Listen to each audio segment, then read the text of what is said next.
ஆண்டவருடைய ஆவி என்மேல் உள்ளது, ஏனெனில் அவர் எனக்கு அருள் பொழிவு செய்துள்ளார். ஏழைகளுக்கு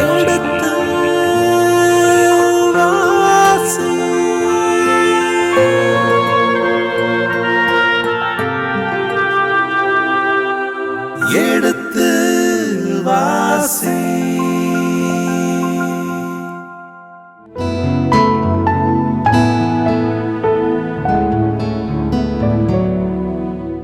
இனி இதயங்களே, எடுத்து வாசி பருவம் 2 சாமுவேலின் 2ஆம் புத்தகத்திற்குண்டான விவிலிய இறை வசனங்களுக்கு செவிமடுத்துக் கொண்டிருக்கின்றோம். கடந்த பகுதியின் தொடர்ச்சியை இன்று தொடங்குவோம். வாருங்கள் நிகழ்ச்சிகள் செல்வோம். உங்கள் சார்பாக தந்தையர்களுக்கு வணக்கம் சொல்லி நிகழ்ச்சியை தொடங்குவோம்.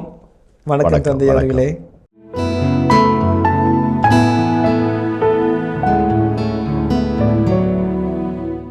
ஒரு கொடுமையானவனை, ஒரு திருடனை, ஒரு காமுகனை, ஒரு தகாத பாலுணர்ச்சியினால் தூண்டப்பட்டவன் நீங்கள் கொள்றீங்க, ஆக வீறு கொண்டவர்களாக செயல்படுங்கள் என்று அவன் சொல்லாமல் சொல்லி தன்னுள்ளுக்குள்ளாக இருக்கிற அந்த வன்மத்தை, தனக்குள்ளாக இருக்கிற அந்த பழிவாங்கும் உணர்வை மற்றவர்களுக்கும் அவன் கொடுக்கிறான். அவர்கள் தாக்க அவன் மரித்து போகிறான். அந்த இடத்திற்கு வந்த மற்ற அனைத்து இளவரசர்களும் தம் கழுதைகளில் ஏறி ஓடிப்போகிறார்கள். செய்தி அரசனுக்கு போகிறது. அரசன் என்ன செய்கிறார்? முந்தைய நாளிலே அவள் கெடுக்கப்பட்டால், அவர் கற்பழிக்கப்பட்டால் என்று கேட்டபோது அரசன் கடும் சினம் கொண்டார். இப்போ தன் சொந்த மகன் கண்முன்பாக மரித்து போனான் என்று கேள்விப்பட்டவன் அரசன் என்ன பண்ணுறார்? சாம்பல் பூசி சாக்குடை எடுத்து தரையில் குப்புறப்படுத்தி அழுது புலம்பி கதறுகிறார். வாசிப்போமே. அவர்கள் திரும்பிச் செல்கையில் இளவரசர் அனைவரையும் அப்சலோம் கொன்றதாகவும் அவர்கள் ஒருவரும் தப்பவில்லை என்றும் தாவீதுக்கு செய்தி கிடைத்தது. அரசர் எழுந்து தம் ஆடைகளை கிழித்து கொண்டு தரையில் படுத்தார். அங்கே நின்று கொண்டிருந்த பணியாளர் அனைவரும் தங்கள் ஆடைகளை கிழித்து கொண்டனர். தாவீதின் சகோதரன் சிமையாவின் மகன் யோனதாபு அரசரிடம், உம் புதல்வர்களாகிய இளவரசர்கள் அனைவரும் கொல்லப்பட்டு விட்டார்கள் என்று என் தலைவர் நினைக்க வேண்டாம், ஏனெனில் அம்னோன் மட்டுமே இறந்துள்ளான். தன் சகோதரி தாமார் கற்பழிக்கப்பட்ட நாளிலிருந்து அப்சலோம் தன் எண்ணத்தை வெளிப்படுத்தி கொண்டே இருந்தான். ஆகவே இளவரசர் அனைவரும் இறந்துவிட்டதாக நினைத்து எம் தலைவராம் அரசர் கவலைப்பட வேண்டாம், ஏனெனில் அம்னோன் மட்டுமே இறந்துள்ளான் என்று கூறினான். சொல்லப்பட்ட செய்தி மிகைப்படுத்தப்பட்ட செய்தியாக இருக்கிறது. எல்லாரும் கழுது மேலே ஏறி ஓட்டம் பிடிச்சிட்டாங்க. ஆனால் எல்லாரையும் கொண்டு போட்டான் என்ற ஒரு செய்தி கேட்டவுடன் அவர் கீழே விழுந்து சாம்பல் பூசி குப்புற கிடந்து ஆண்டோடம் மன்னிப்பு கேட்டு அல்லது ஆண்டோடம் புலம்பி அழுது தன்னுடைய வேண்டுகோளை வைக்கிறார். அந்த அரண்மனையில் இருந்த அத்தனை பேரும் ஆடைகளை கிழித்து கொண்டார்கள். ஏன்னா அத்தனை இளவரசர் இறந்துட்டாங்களே, இப்போ வம்சமே தலைக்காதா, வம்சத்துக்கு வழியே இல்லையா என்கின்ற ஒரு நிலையை அவர் நினைத்து பார்த்து அவர் இருந்தார்கள். ஆனால் யோனதாப் இந்த இடத்துல வருகிறான். இங்கே வந்தான், அங்கே அட்வைஸ் பண்ணான். இங்கே இந்த இடத்துல அங்கே அது விளக்க சொல்கிறான். என்ன விளக்க சொல்கிறான்? எல்லாரும் இறக்க கிடையாது. தன் சகோதரியை கற்பழித்த ஒரே காரணத்திற்காக அப்சலோம் அம்னோனை கொன்று போட்டான். அவன் அந்த கற்பழிப்பட்ட நாளிலிருந்து இன்றைக்கு வரையும் அவன் தன்னுடைய வன்மமான எண்ணத்தை வெளிப்படுத்தி கொண்டே இருந்தான். வாய்ப்பு கிடைத்த போது அதை செய்துவிட்டான். ஆகவே அரசே, நீங்கள் தயவு செய்து தவறாக நினைக்க வேண்டாம், எல்லா இளவரசர்களும் சாகவில்லை, மாறாக அம்னோன் மட்டுமே மரித்தான் என்று சொல்லி அந்த உண்மையை வெளிப்படுத்துகிறார். கவலைப்பட வேண்டாம், அம்னோன் மட்டுமே இறந்துள்ளார் என்று சொன்னார். இதற்கிடையில் 34 வசனத்தை வாசிப்போமே. இதற்கிடையில் அப்சலோம் ஓட்டம் பிடித்தான். அரண்மனை காவலன் தன் கண்களை உயர்த்தி பார்த்த பொழுது, இதோ திரளான மக்கள் மலையோரமாய் பின்னால் இருந்த சாலை வழியே வந்து கொண்டிருந்தார்கள். அப்போது யோனதாபு அரசரிடம், பாருங்கள், இளவரசர்கள் வந்துவிட்டார்கள், நான் சொன்னது போலவே நிகழ்ந்துவிட்டது என்றான். அவன் பேசி முடிக்கும்போது எல்லா இளவரசர்களும் வந்து ஓலமிட்டு அழுதார்கள். அரசரும் பணியாளர் அனைவரும் மிகவுமே புலம்பி அழுதனர். இப்போ இந்த அமிர்தாப் ஒரு முக்கியமான ஒரு கேரக்டர். அப்போ ஒரு சூழ்ச்சி மிகுந்தவனாக இருக்கிறான். அங்கே ஒரு சூழ்ச்சி செஞ்சான், இங்கே ஒரு சூழ்ச்சி செய்கிறான், இன்னும் ஒரு சூழ்ச்சி அவன் செய்ய இருக்கிறான். இப்போ அப்சலோம் ஓட்டம் பிடிக்கிறான். ஓட்டம் பிடிச்சி அரண்மனையுடைய காவலன் கண்களை உயர்த்தி பார்க்கும்போது மாபெரிய மக்கள் கூட்டம் அரண்மனை நோக்கி வந்துட்டு இருக்கிறத பார்க்குறாங்க. யாரா இது அப்படின்னு பார்க்கும்போது அமிர்தாப் சொல்கிறான், பாருங்கள் அரசே, எல்லா இளவரசர்களும் தப்பி பிழைத்து அழுது கொண்டு ஓலமிட்டு மரித்து போன அம்னோனுக்காக துக்கம் விசாரித்து கொண்டு உண்மை நோக்கி வருகிறார்கள் என்று அவன் சொல்லும்போது அந்த உண்மை அரசர் அந்த உண்மையை அமிர்தாப் சொன்னது உண்மை என்று உணர்ந்து கொள்கிறார். இப்போ தப்பியோடி அப்சலோம் கெசூர் அரசர் அம்யூதின் மகன் தல்மாயிடம் போய் சேர்றார். இப்போ என்னன்னாக்க அப்சலோம் ஒரு தஞ்சம் தேடுகிறவராக, புகலிடம் தேடுகிறவராக இருக்கிறார். கிட்டத்தட்ட 2 அல்லது 3 ஆண்டுகள் அம்னோன் பற்றிய எண்ணம் மறையும் வரை, மக்கள் மனது வரும் வரை, அரசனுடைய சினம் குறையும் வரை அப்சலோம் அந்த தல்மாயிடம் தஞ்சம் புகுகிறார். தஞ்சம் புகுந்து அங்கேயே தங்கியிருந்து அங்கேயே அவனிடமே பாதுகாப்பை பெற்றுக்கொண்டு அவர் வாழ்கிறார். ஏன்னாக்க சகோதரனுடைய தங்கையை கற்பழித்தவனை கொன்றதற்கான பாவமும் பாவப்பழியும் இவனுக்கும் மரண தண்டனையை பெற்றுத்தரும். அந்த தண்டனை தப்பிக்க வேண்டும் என்பதற்காக அவன் ஓடி போகிறான். அந்த வார்த்தை தான் நம்ம சொல்லுவோம், தாவீது தம் மகனுக்காக நாள்தோறும் புலம்பிக் கொண்டிருந்தார். இது தாவீதுனுடைய நிலைமை. தாவீது அம்னோன் மீது மிகுந்த நம்பிக்கையும் மிகுந்த அன்பும் கொண்டிருந்தார், மிகுந்த பாசம் கொண்டிருந்தார். அப்சலோமும் மகன்தான். ஆனால் அப்சலோம் இவனை கொன்று போட்டதனால் அப்சலோம் மீது அந்த தாவீதுக்கு ஒரு அச்சம் இருந்தது. பின் நாட்களில் இந்த அப்சலோம் மிகப்பெரிய ஒரு புரட்சியாளனாக, அரசனுக்கு எதிரான பதவிக்கான போட்டியாளராக வருகிறதையும் விடியும் சுட்டிக்காட்ட இருக்கிறது. இந்த நிலையோடு இந்த அதிகாரம் இங்கே நிறைவு பெறுகிறது. நன்றி தந்தை அவர்களே. இந்த பகுதி தன்னிடத்திலேயே நிறைய வாழ்வியல் பாடங்களை கொண்டிருக்கின்றது, விவிலிய பாடங்களையும் கொண்டிருக்கின்றது. தங்களுடைய அறிவு செல்வத்திலிருந்து வாழ்வியல் பாடங்களை நாங்கள் அறிந்து கொள்ள ஆர்வமாக இருக்கின்றோம் தந்தை அவர்களே. இப்போ உறவு நிலை என்பது, தகாத உறவு என்பது மிக மோசமான ஒரு உறவு நிலை. அதாவது நம்ம இன்செஸ்ட் என்கின்ற அந்த ஆங்கில வார்த்தையை தகாத பால் உணர்ச்சி என்று சொல்கிறோம். சில சமயத்தில் அந்த உறவு கொள்வதை தகாத புணர்ச்சி என்றும் மொழிபெயர்ப்பு செய்கிறார்கள்.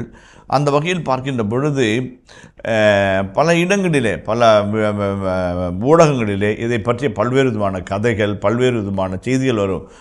படிக்கும்போது பார்க்கும்போது நம் மனதை களங்கப்படுத்துகின்ற பல செய்திகளை உள்வாங்கக்கூடிய ஒரு நிலையில் இந்த இருக்கிறது.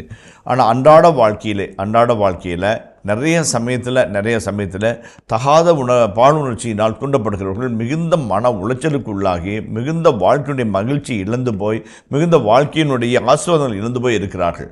அங்கே இப்படிப்பட்ட ஒரு எண்ணம் மனதிற்குள்ளாக வரும்போது தக்க ஒரு நல்ல மனோவியல் அல்லது உளவியல் ஆசான்களை பார்த்து அவரோடு கலந்துரையாடி இதை எப்படி நீக்குவது, எப்படி போக்குவது, எப்படி இருந்து மீள்வது என்கின்ற ஒரு எண்ணத்திற்குள்ளாக வர வேண்டிய அவசியத்திற்குள்ளாக இருக்கிறோம்.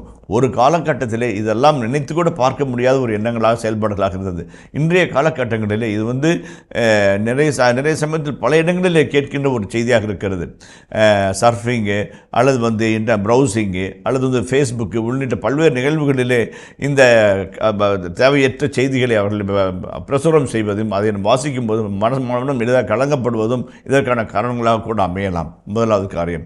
இரண்டாவது காரியம் இந்த இதில் முக்கியமான ஒரு அவள் எவ்வளவோ கெஞ்சியும் அவன் செவி கொடுத்து கேட்கவில்லை என்று ஒரு வரி வருகிறது. மிக ஏழையின் குரல் அம்பலம் ஏறாது என்கின்ற நிலையிலே கடவுளுடைய முன்பாக கதறி அழுகிற அந்த தாமாருடைய கதறல் மிக முக்கியமான ஒன்று. இன்றைக்கும் இந்த அழுகுரல் கேட்டுக்கொண்டு தான் இருக்கிறது. இன்றைக்கும் அகதிகளின் முகாம்களிலே நாம் ஒரு செய்தியிலே படித்தோம். திகார் ஜெயிலில் பார்வையிழந்த அல்லது ஊனமுற்ற பெண்களில் 11 பேரை தொடர்ந்து வன்மையாக அவர்கள் கற்பழித்திருக்கிறார்கள் என்று சொல்லப்பட்டிருக்கிறது. பார்வையில்லாத அவர்கள் அல்லது மாற்றுத்திறனாளிகளாக இருக்கிறவர்கள் சிறையில் அடைக்கப்பட்டிருக்கிறார்கள் ஏதோ ஒரு குற்றத்திற்காக, ஏதோ ஒரு நிகழ்வுக்காக. ஆனால் அவர்கள் சிறைச்சாலையிலே 12 முறை 13 முறை கற்பழிக்கப்பட்டதாக செய்திகள் படிக்கும்போது மனதிற்குள்ளாக அவ்வளவு வருத்தமாக இருக்கிறது. இப்படிப்பட்ட மனிதர்களை பயன்படுத்த, இன்பத்தை அனுபவிக்க பயன்படுத்தலாமா என்கின்ற ஒரு எண்ணம் ஒரு துச்ச பொருளாக, ஒரு யூஸ் அண்ட் த்ரோவாக நடத்துகிற மாநில வர்க்கத்தை நினைக்கும் போது அவர்களாம் மனிதர்களே இல்லை என்கின்ற ஒரு எண்ணம் வருகிறது. இவருடைய கதர்கள் இன்னும் கேட்டுக்கொண்டு தான் இருக்க செய்கிறது.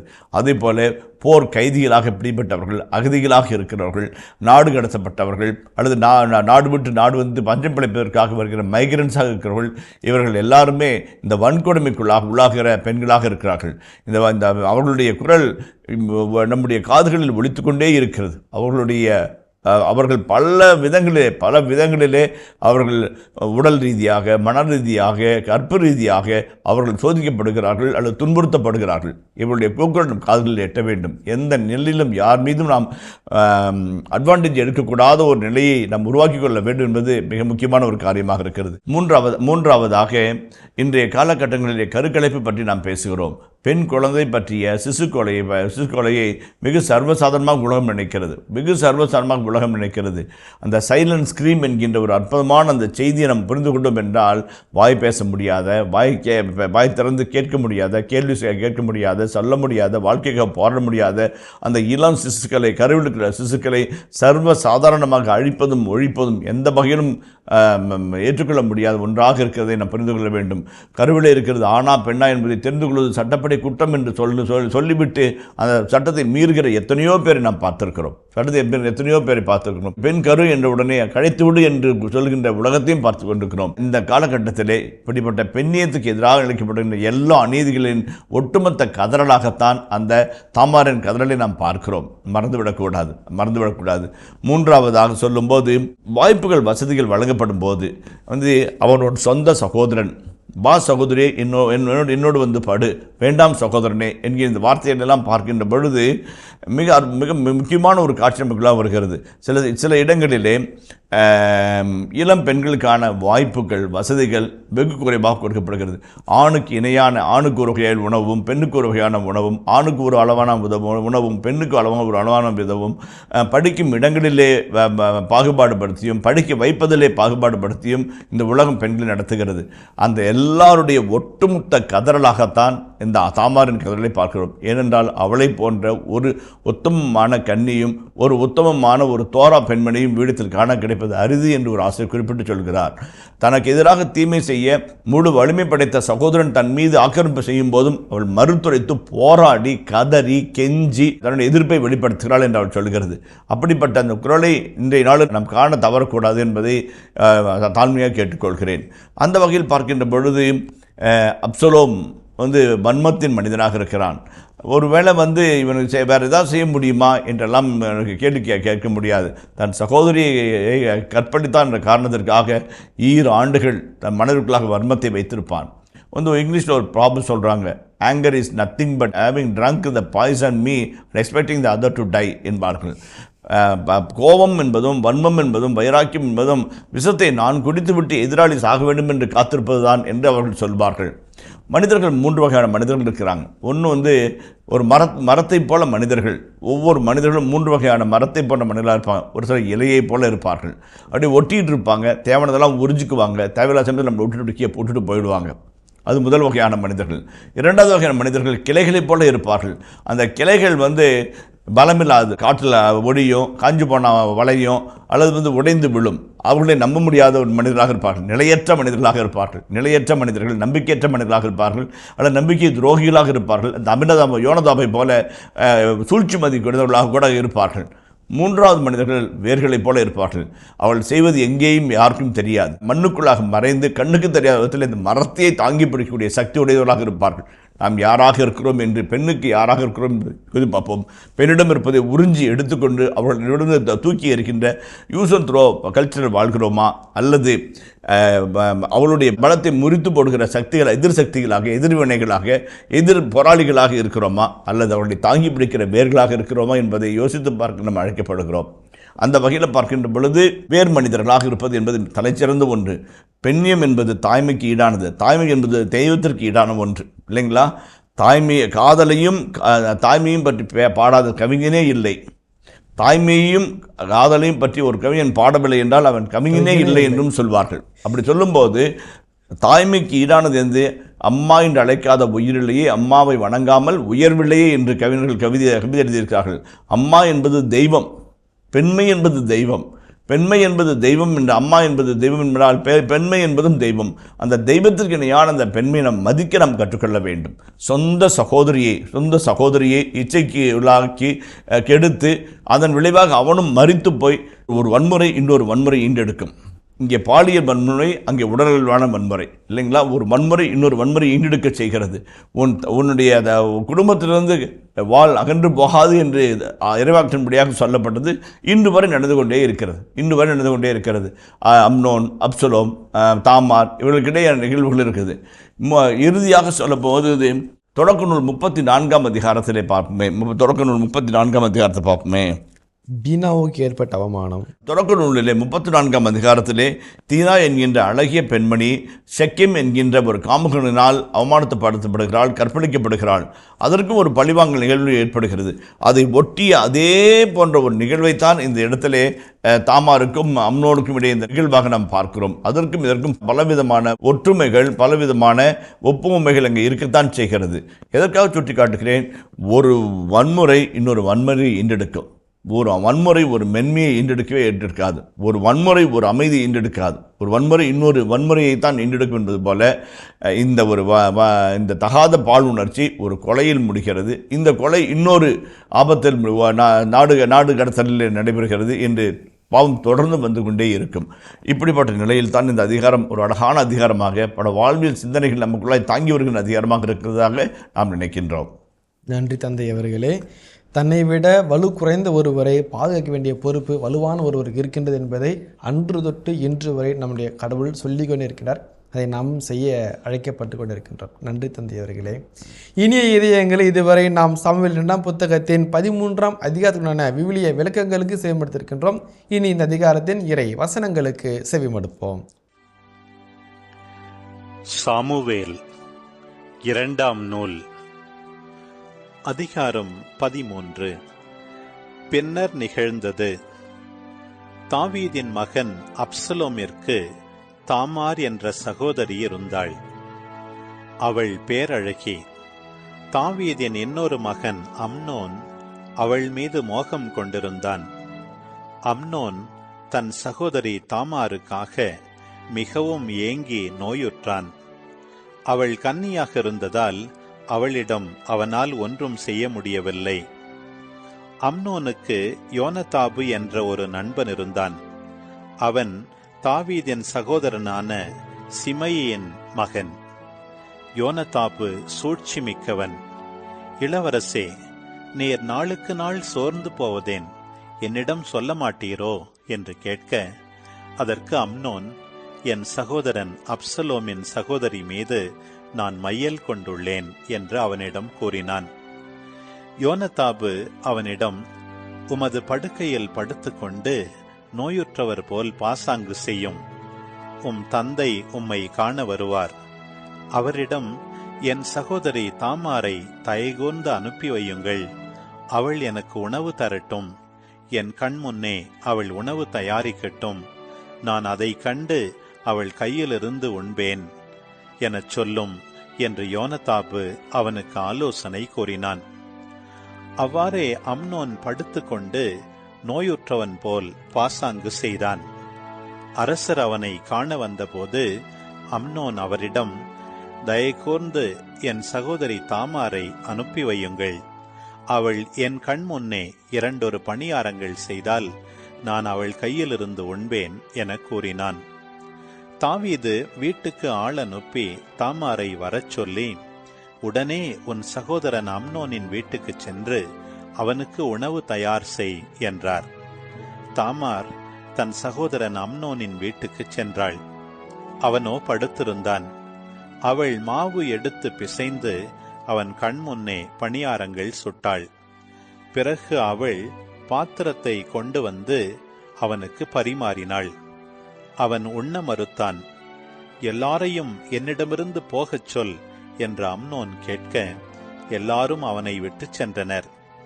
உணவை உள்ளறைக்கு கொண்டு வா, நான் உன் கையிலிருந்து உண்பேன் என்று அம்னோன் தாமாரிடம் கூறினான். தாமார் சுட்ட பணியாரங்களை எடுத்துக்கொண்டு தன் சகோதரன் அம்னோனிடம் படுக்கை அறைக்குள் சென்றாள். அவன் உண்பதற்காக அவற்றை அவள் எடுத்துக்கொண்டு அவன் அருகே சென்றபோது அவன் அவளை பிடித்து இழுத்து, என் சகோதரியே, வா, என்னோடு படு என்றான். வேண்டாம் சகோதரனே, என்னை கட்டாயப்படுத்த வேண்டாம். ஏனெனில் இஸ்ரவேலில் இவ்வாறு நடப்பதில்லை. இந்த மடமையை செய்யாதே. எனது அவமானத்தை நான் எப்படி போக்குவேன்? நீயும் இஸ்ரவேலில் மதிக்கெட்ட ஒருவனாக இருப்பாய். தயை கூர்ந்து அரசரிடமே கேள்.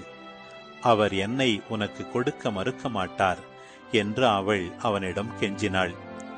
அவனோ அவளது குரலுக்கு செவி கொடுக்கவில்லை. அவளை விட வலிமை மிக்கவனாக இருந்ததால் அவன் அவளை கற்பழித்தான். அதன் பிறகு அம்னோன் அவளை மிகவும் அதிகமாக வெறுத்தான்.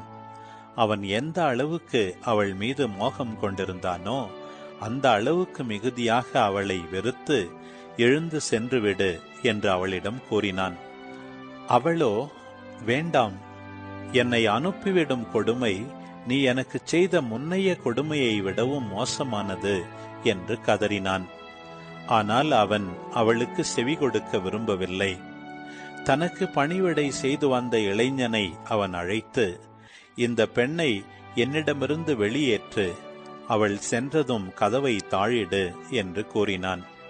பணியாளன் அவளை வெளியேற்றி அவள் சென்றதும் கதவை தாழிட்டான். கன்னியராக இருந்த அரச மகளிரின் வழக்கப்படி அவள் பல்வண்ண நீண்ட ஆடை அணிந்திருந்தாள். தாமார் தன் தலை மீது சாம்பல் தூவினாள். தன் மீதிருந்த பல்வண்ண ஆடையை கிழித்தாள். தன் தலை மீது கை வைத்து அழுது கொண்டே சென்றாள்.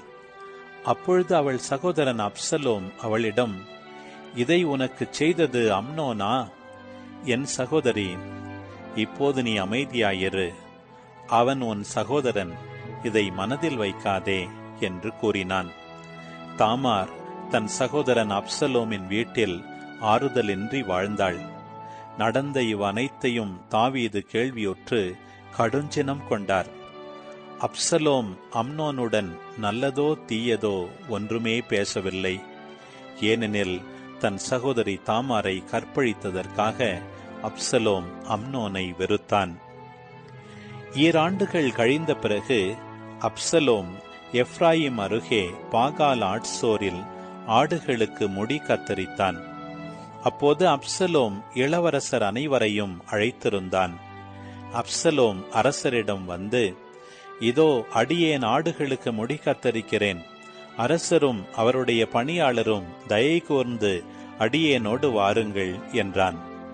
அரசர் அப்சலோமிடம், என் மகன் அப்சலோம், வேண்டாம், நாம் அனைவரும் செல்ல வேண்டாம், உனக்கு நாங்கள் சுமையாக இருக்க வேண்டாம் என்று கூறினார்.